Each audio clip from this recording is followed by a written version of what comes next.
Assalamualaikum semuanya. Gimana hari ini? Kabar baik ya semua. Amin ya robbal alamin. Izinkan saya juga menyapa teman-teman yang baru pertama kali mampir di channel Teras Kamaya. Hai, salam kenal dengan saya Maya. Semoga kalian suka dengan video yang saya share ini ya. Dan jika teman-teman berkenan, mohon bantu dukung channel ini dengan menekan tombol subscribe. Terima kasih. Teman-teman gimana hari ini? Lagi pada ngapain? Udah pada masak belum?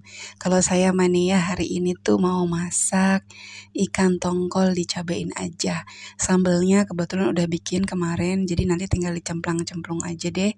Biar nggak riweh, biar cepat selesai, jadi saya bisa ngerjain kerjaan yang lain. Karena kalau di rumah itu bawaannya pengen cepat-cepat main sama anak-anak. Kalau goreng ikan ini tuh lumayan riweh ya, rusuh banget minyaknya kemana-mana. Biasanya sih saya kasih taburan terigu sedikit, tapi kebetulan ini terigunya lagi kosong dan rasanya tuh mager banget mau berangkat ke warung.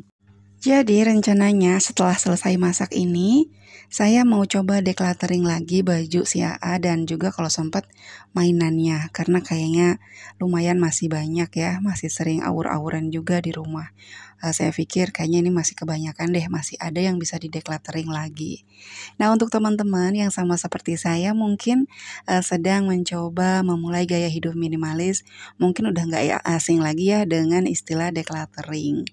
Terus juga mungkin ada istilah-istilah lain yang kadang-kadang bikin kita tuh agak bingung. Kita bahas hari ini yuk, mudah-mudahan teman-teman yang baru mau belajar sama seperti saya udah nggak bingung lagi dengan istilah-istilah yang bakalan sering didengar saat kita kepoin gitu ya, saat kita cari tahu lebih dalam lagi tentang gaya hidup minimalis. Istilah gaya hidup minimalisme ini merujuk pada gaya hidup yang berusaha meminimalkan segala barang yang dianggap nggak terlalu penting.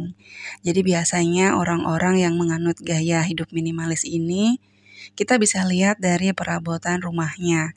Bisa dipastikan yang ada di rumahnya itu hanya barang-barang yang memang mereka anggap penting aja yang ada di rumah. Jadi nih buat teman-teman yang lagi belajar tentang minimalis gitu ya, sedang menerapkan, pasti pernah menjumpai beberapa istilah yang cukup asing. Istilah yang pertama itu adalah clutter. Istilah clutter memiliki artian sebagai kekacauan, ketidakteraturan, ketidakserasian, keriuhan gitu ya, keribetan. Dalam gaya hidup minimalis, istilah ini nggak hanya tentang barang-barang loh, tapi juga kayak suasana hati, terus pikiran, terus hubungan kita sama orang-orang terdekat, bisa keluarga, bisa teman, bisa tetangga. Jadi clutter ini nggak selalu tentang sampah berupa barang, tapi bisa juga tentang mungkin gadget juga bisa, banyak clutternya. Jadi ya aplikasi-aplikasi atau apapun yang ada di gadget kita yang sebenarnya nggak terlalu penting itu bisa dikatakan clutter juga loh. Nah, kalau tadi clutter itu berupa barangnya atau berupa masalahnya, sekarang ada istilah decluttering. Jadi decluttering itu apa ya? Ada hubungannya ya dengan poin yang tadi. Bisa diartikan sebagai kegiatan menyortir, memilah gitu ya, barang atau sesuatu yang kira-kira mana yang penting dan mana yang kurang penting.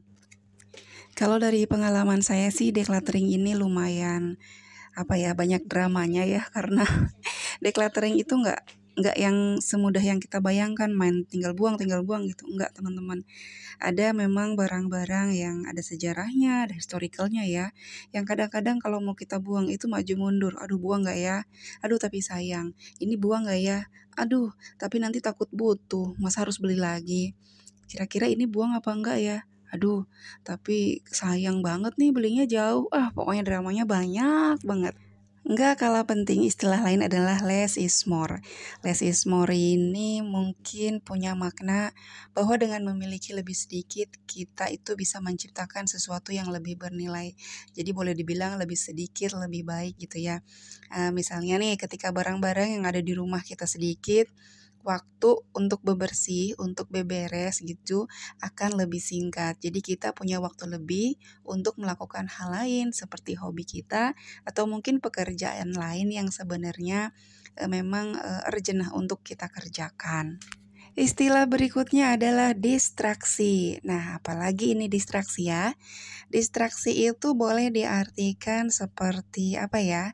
Sesuatu yang dapat mengalihkan perhatian kita sehingga kita tuh kehilangan fokus gitu. Fokus apa? Fokus apa ya? Dalam hal ini tuh mempertahankan minimalisme. Contohnya adalah dengan adanya diskon, dengan adanya barang gratisan, terus apalagi keinginan untuk beli barang baru, barang yang lagi in gitu. Jadi ketika kita lagi ngejalanin minimalisme, tiba-tiba ada barang gratisan, kita mau tuh ngambil barang gratisan. Akhirnya decluttering di rumah kayaknya udah jadi sia-sia karena lama-lama barang numpuk lagi.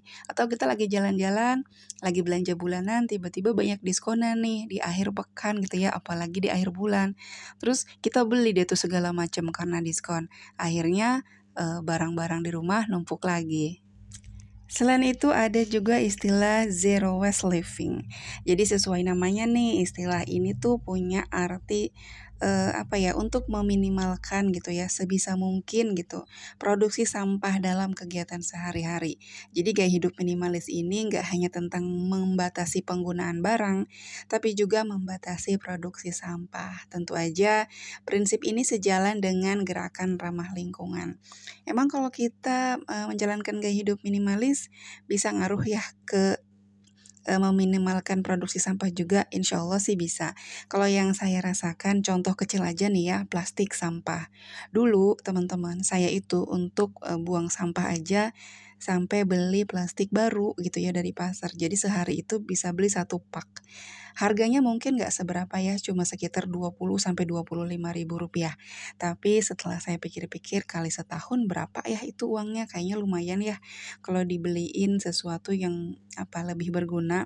Terus juga ngapain saya sengaja beli plastik padahal cuma untuk bungkus sampah gitu kan. Awalnya tuh saya kurang suka gitu. Jadi kalau misalnya ada plastik di rumah yang ukuran itu lebih kecil daripada ukuran tong sampahnya. Jadi kalau habis belanja ke warung, saya masih nerima plastik ya dari warung. Kalau habis belanja ada plastiknya kecil, saya nggak pakai gitu. Makanya saya beli plastik sampah yang sesuai dengan ukuran tong sampah saya. Lama-lama saya pikir ini kayaknya pemborosan banget dan juga kok saya apa ya jadi salah satu penyebab banyaknya sampah plastik di dunia. Akhirnya lama-lama saya coba berdamai dengan keadaan itu. Plastik sampah yang kecil-kecil itu tetap saya pakai, saya gunakan gitu ya. Walaupun enggak eye catching, enggak enak dilihat gitu karena ya nggak bisa dipasang di tempat sampahnya kan. Nggak apa-apa, jadi tas saya buang sampahnya sehari bisa beberapa kali nih. Kan buangnya deket ya, cuma ke depan rumah aja. Kalau udah penuh diikat dibuang, buka nanti plastik baru, kecil-kecil gitulah nggak masalah. Bahkan sekarang kayak plastik bekas apa ya, bungkus diapers yang pak-pakan gitu saya juga gunakan untuk tempat sampah. Kalau di tempat tinggal teman-teman gimana nih untuk penanganan sampah, sama seperti saya atau mungkin sudah jauh lebih baik? Meski begitu ya, karena sebenarnya di dalam hati saya tuh pengennya saya nggak menggunakan plastik sama sekali. Tapi karena memang keadaan belum mendukung, jadi sebisa mungkin saya meminimalisir aja. Kayak contohnya saya ke warung, misalnya saya beli bahan-bahan untuk masakan ya kekurangannya. Misalnya saya cuma beli tempe sama cabe gitu ya sebungkus. Biasanya kan diplastikin sama si ibu warungnya.